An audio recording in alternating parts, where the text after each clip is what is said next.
I went up to the mountain. Hello, I hope you guys are having an awesome time. I would totally be with you, except right now I'm 9,000 miles away in Uganda, trying to climb the third highest peak in Africa and the highest peak in Uganda. So I'm literally out there trying to reach my personal heights, and I hope you are being inspired right now to reach your personal heights. I was so excited when they asked me to help participate and be a judge for the first annual Ben Chamber Women of the Year Awards. And why would that be? Well, because from every single fiber of my being, I am excited about helping lift other women up. You might be wondering why it's important to have an award like this in this day and age. You might think today it's an egalitarian society and we don't need to recognize women specifically. Well, we have to remember that it was only 50 years ago that every industry was a male-dominated industry, and we still do have trailblazers today.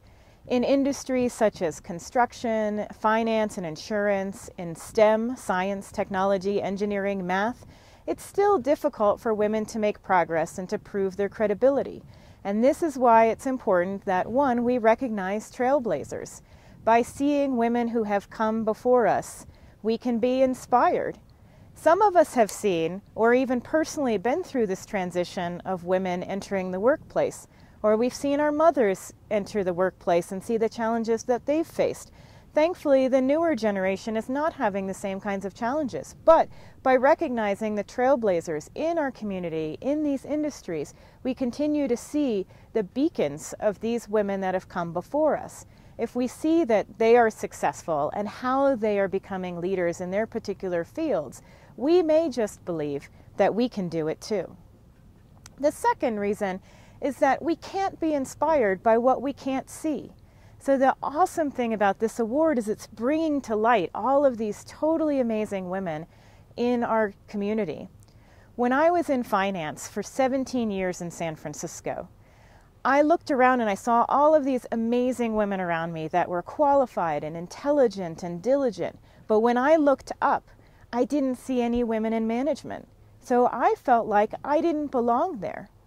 As a result, I completely left the industry and I moved to Bend, and now I run my own adventure travel company. I might have stayed in finance and I might have stayed in that career path if I had felt more like I belonged, or it wouldn't be such a difficult path to try to move into management in that industry. Instead now, my mission is to inspire women through human-powered recreation around the world to get in touch with their physical power, to think about risk and fear differently, to experience challenge and believe that they can do more. But I'm often asked, well, isn't what you're doing sexist by focusing only on women? Aren't you discriminating by not letting men on their trips? Well, to that I say the adventure travel industry is still a very male-dominated industry. All of the owners of other companies are male, most of the guides are male, and the majority of the clients are male. So the men are doing just fine in adventure travel. What's unique and what's rare and special is to create a community of women where we can come together, be comfortable, take more risks, express our fears, support each other.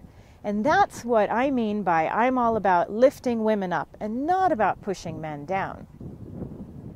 One of the things that I'm so excited about with my own company is by providing an environment where we have female leadership in the wilderness, women can be inspired by what they see. They see women leading, making decisions, charting our own path in an environment where women aren't supposed to be successful.